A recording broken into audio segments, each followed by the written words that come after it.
This is how to change the gearing on your sport bike in under 90 seconds. The first thing you're going to want to do is take a breaker bar and you're going to want to remove your rear axle nut. The next thing we're going to do is remove our axle. What I like to do is hold the rear wheel up with my left arm and then use a rubber mallet with my other hand to knock out the axle from its place.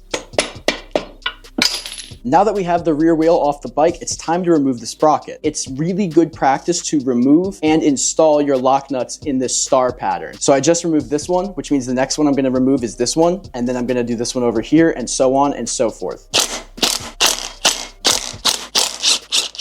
And just like that, we have now removed our old sprocket. Now just take your new sprocket and install it onto your wheel.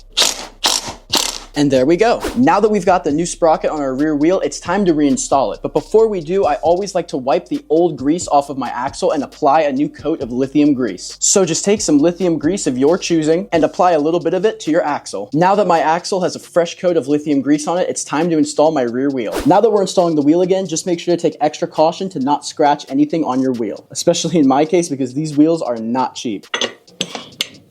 Now it's time to install the rear axle nut. Just start threading it on there by hand until it gets to about hand tight. But wait, stop. Before you torque down your rear axle nut, there's one important step that a lot of people forget, especially when changing their sprockets to a bigger or smaller size. And that is the fact that you need to readjust your chain tension every time you put on a sprocket of a different size. Now that I've got my chain all adjusted, it's time to torque down the axle nut. And there you go. You just replaced the sprocket and changed the gearing on your sport bike.